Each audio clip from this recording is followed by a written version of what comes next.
Hello, all of you vaingloriously wonderful people. This is the Vulcar Warner HKR, and I'm about to find out if it'll off-road. And as we line up for the start, make sure you click on the link in the description down below for Will It Off-Road Bingo. Once you've opened up that web page, make sure you come back to the video.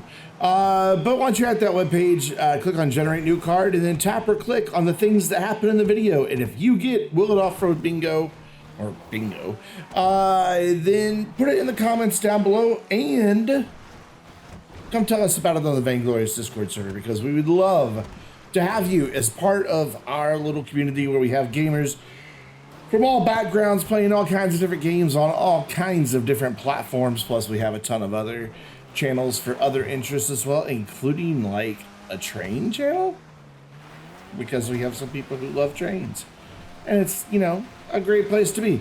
So Vulcar Warner, fun car, definitely not fast by any stretch of the imagination. Then again, neither is the regular Warner, but you know, it is rear-wheel drive. Oddly, even though this looks like a truck, it is totally a sedan. I know, trust me, it's a sedan. Because when you press down on the D-pad, if you're using a controller on PC, it says that it's in sedans. But it's really lightweight, and it has a lot of low-end torque. And those two things in the dirt, on especially these really steep inclines, result in a lot of wheel spin. So not only is it not particularly a fast vehicle, it's having a great deal of trouble, one, going in a straight line because the back end's all over the place. But two, when it does manage to go in a straight line, as my voice cracks, it is spinning its wheels and really struggling to get the power down. By this point, I was no longer full throttling at any given stage. I was modulating the throttle and trying to mitigate the wheel spin in hopes of keeping things a little more in line. There are other people in HKR, as you can see, they're a lot farther behind me. That would be because they're still full throttling. No, it's not an insult against them. I mean, I've just done this. I mean, at the end of today, we will have tested 312 vehicles. So that means I've gone up and down this mountain at least 624 times, because we always drive back up for the damage descent. So, yeah. I've got a little bit of experience going up and down the mountain. Just a bit. But that's why I think some of the people behind me are struggling just a little bit. Excuse me. I've been outdoors a lot today, new car shopping, and my allergies are responding accordingly. Looks like somebody's up here in a helicopter. Looks like a sparrow, no less. So, coming for our last little climb, and okay, it can do it. It's just I had to be, again, really careful with the throttle to make sure that I wasn't just wheel spinning the entire time. But we are up 3 minutes 22 seconds. So will it off-road? Yeah, I think it will. Not too bad, actually. Not the fastest time ever. That makes it number 7 in sedans of 21, so top third. It is slower than the regular Warner, though, by 5 seconds. Kind of a surprise there. But it is 26 seconds faster than a Windsor drop, so, you know, it's got that going for it. It is 182nd overall out of 312 vehicles that we have tested by the end of this video. It is 0.3 of a second faster than a Tulip, and 0.07, so 7/100ths of a second faster than the technical clock. I think I said faster than a Tulip, slower than a Tulip, my bad. It is dead last in tuners currently, though. Of the 10 we've tested, it's number 10. It is 15.5 seconds slower than a Fudo GTX, which is saying a lot, because the Fudo was a big wheel spin Fuster Cluck as well. So, yeah. The Warner doesn't have the best brakes. You can tell I'm trying to take it easy here on the steeper bits. Just because I don't want to be in a position where I run out of mountain before I run out of brakes. Yeah. So, yeah, just taking it easy, trying to keep things under control. That's why a lot of people are gaining on me. Of course, that can always lead to accidents, so I am speeding up a little bit now.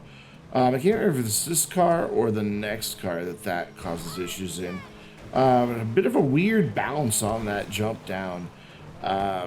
Somebody's already up here ahead of me. Oh, it's the person who died in his helicopter. So he's just dancing at the side of the mountain. Hello, J-Lo's. I got a hiker. Yeah, it's the next car then that we had an issue coming back down. Again, not the best brakes, so I'm just doing my best to keep it in line. And I did really well through there. I mean, I have to say, for as bad as the brakes are and for the lack of grip in this thing, I got that Warner HKR around that corner quite well. Coming up to our final little bit in the dirt.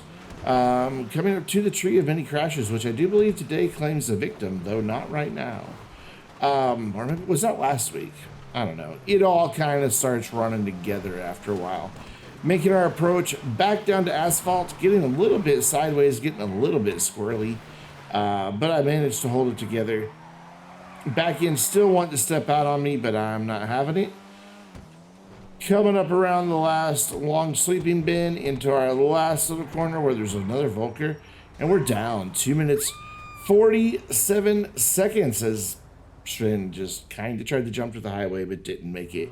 So we're back at the top of Mount Chiliad where, as always, we fling the thing off the side of the mountain just to see what type of damage it can take. And, well, I immediately hit a boulder, which not only damaged the car, it damaged me. That took some of my health. The cool thing is I'm usually out ahead of everybody, and so I don't get to see what Commander Hobo calls the garage sale of car parts that wind up sailing down the mountain. Today I do, because I'm behind everybody. So there's my hood, and we will soon start catching up with other people's car parts here. There you can see somebody else's hood, some random assorted doors. It's the best thing ever to just come down through here and just see all of this stuff. It's just, I don't know, there's an entertainment factor to it. Dark Doctor was stuck there. I didn't intend to help him free, but I helped him free nonetheless. But it did spell trouble for me. People were offering to come help me, but one of the rules of Will offered is I cannot receive any assistance. Sure, if somebody accidentally hits me, that's one thing. But there's no one behind me to accidentally hit me. But I got it free. The power of the pink truck prevailed. And we're once again underway. And he's stuck again. So I had to hopefully get a good strategic hit in to free him. I don't know if I did or not. That's twice he's been stuck. And twice that I've saved him. Finally coming down to the last little bit. Oh, there's somebody else that's stuck. That was an intentional attempt to help him get unstuck, I'll admit. I can help other people get unstuck, they just can't help me. Oh, I would have threaded the needle if there wouldn't have been a traffic jam inside the tunnel. I'm not sure what that was all about, but hey, I've caught up to nearly everybody. Tried to do another thread the needle there, failed miserably. It's kind of sad. Kind of sad. This little truck, because it's lightweight, doesn't do so good down here in the bumpy, muddy bits. And won't turn, and because of that I get slammed into the side of the wall, and then we go through too wide. But hey, look at that, get out of my way, Sven. I just knocked him out. Once again tried to clear the wood pile. I have the hiccups. Once again tried to clear the wood pile, couldn't get it done, but we're down 2 minutes 24.5 seconds. So let's take a look at the damage. All the lights, most of the windows, the hood, the doors won't, the hood's missing. The doors won't close, there are bent wheels, and there is some minor body damage. And holy cow, somebody's Warner over there is smoking heavily. But here comes a look at all the support vehicles from the front, and then of course we'll jump in the back, hope that Hummer moves. It did. And there we go. So that brings us to our next vehicle. Iannis Remus. And this one has what may be the most chaotic damage descent ever in Will It Off-Road. Just stay tuned. And of course, if you're a channel supporter, you can see the full unedited version and just hear all the calamity being discussed. It was good. Couldn't quite get turned in, so I'm taking a bit of a creative line through there. You know what? It worked. I saved it, so whatever. But if you're a channel supporter, you can see the behind-the-scenes version of Will It Off-Road every week, and you can become a channel supporter one of three ways, either by making a monthly pledge on Patreon. I want to say for as little as $1. I'm pretty sure that includes access to the Discord channel. If not, it may be $5. I'm 100% certain. But there's that route, or you can subscribe over on twitch.tv/Vainglorious Gaming, where I stream every Thursday, Friday, and Saturday at 7 p.m. You can use a Twitch Prime sub. That's totally fine. That way it doesn't cost you anything extra. That still will get you access to the Vainglorious Supporters channel on Discord. Or you can become a member right here on YouTube. We only have one member. I'd really love for Ice Dragon to have some company there in the membership ranks. And of course, all three ways are opportunities for you to support the channel, show your support, say thanks for the creations. And of course, I appreciate each and every bit of the support that I get, whether it's through Patreon, Twitch subs, or right here on YouTube with memberships. So thank you for that. And as another way to say thanks, I do give access to some behind the scenes stuff, including cute little kitten photos and videos from time to time. All three of those services can be linked to your Discord, and once you've linked those up, if you're a member, supporter, pledge, subscriber, whatever service it happens to be, you'll automatically get a role that gives you access to the Vainglorious Supporters channel. And that's where I post the link to the Will It Off-Road behind the scenes video each and every week. And I'm glad that took a while to talk about, because the Remus is okay. It's decent. I think it's one of the more forgettable cars of the LSC. I like its looks. It drives okay, but it's not the fastest. It's not the most interesting around the track. It's not the most interesting in a straight line, and it's not the most interesting in off-roading. You know, it's a fine car. I'm glad I got it for free. Thought I had bought one and then turned around and won it as the prize ride challenge. So I sold the one I bought for like 1.3 million and just upgraded this one. I've been doing that a lot lately and making a lot of money back off of them. I clear like $1.5 million extra every week. It's kind of nice. We are up 2 minutes, 47 seconds. So Will It Off-Road? Yes. By the way, that drift hobo in there, he was stuck afterwards, and 2 different people had to try to get him out of there. The Remus is 17th in the sports class, 0.08 slower than the Coquette D10, but 0.17 of a second faster than a Coil Raiden. It is 65th overall. Once again, right there behind the Coquette D10, but 1/4 of a second faster than the Rampant Rocket.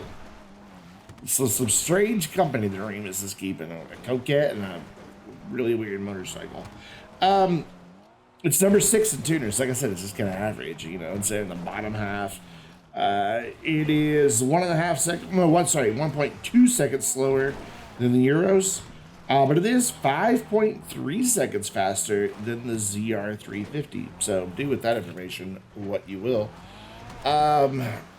And again, make sure you're playing Will It Off-Road Bingo, because, I mean, why wouldn't you? It adds that much more to the video that you get to play along when things happen, and we need more Will It Off-Road Bingo members.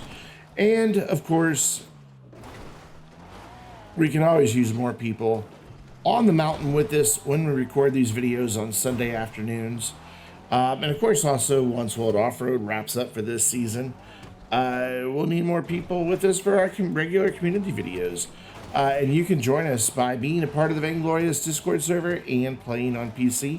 We have some basic rules. We go over them. Oh, yeah, here's that accident. Yeah, big issue had. Thankfully, I was able to save it without too much trouble. That was almost almost a disaster. But I got it back under control. Looks like Donkey's having a disaster down there, though. But yeah, we'd love to have you join us for the recording of Vulcar Offroad and our community videos. I don't even know what that was. I just couldn't get the car to turn in. I didn't think this car understeered. Donkey with his San Andreas horn. Coming down the last dirt straight into a bend and onto our last bit of dirt.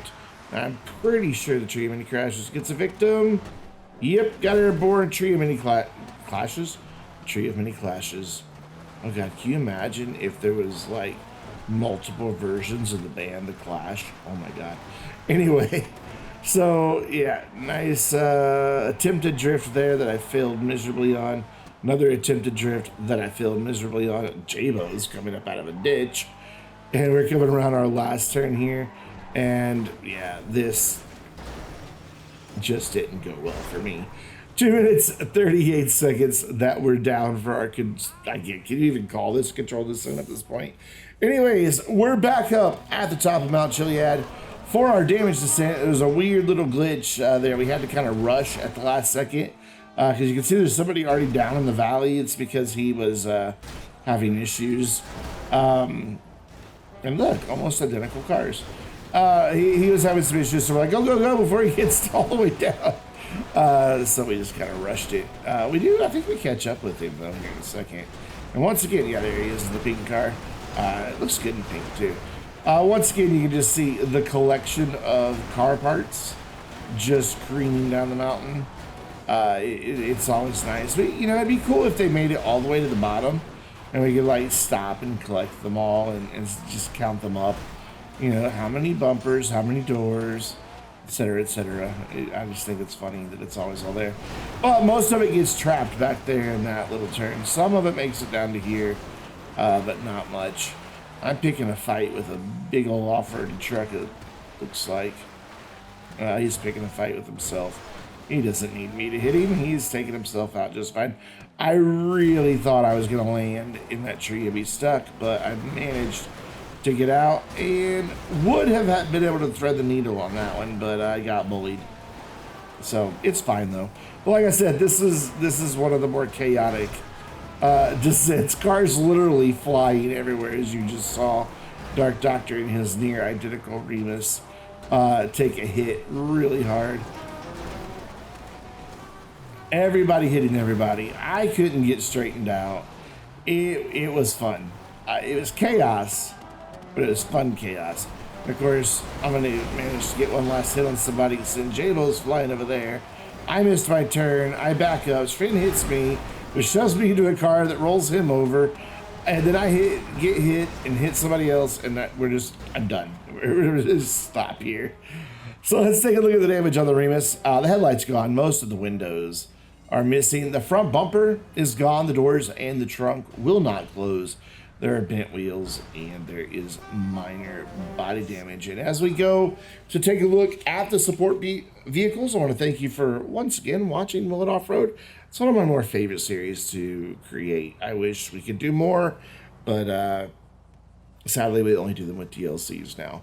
But until next time, I'm Brandon, reminding you to stay vainglorious.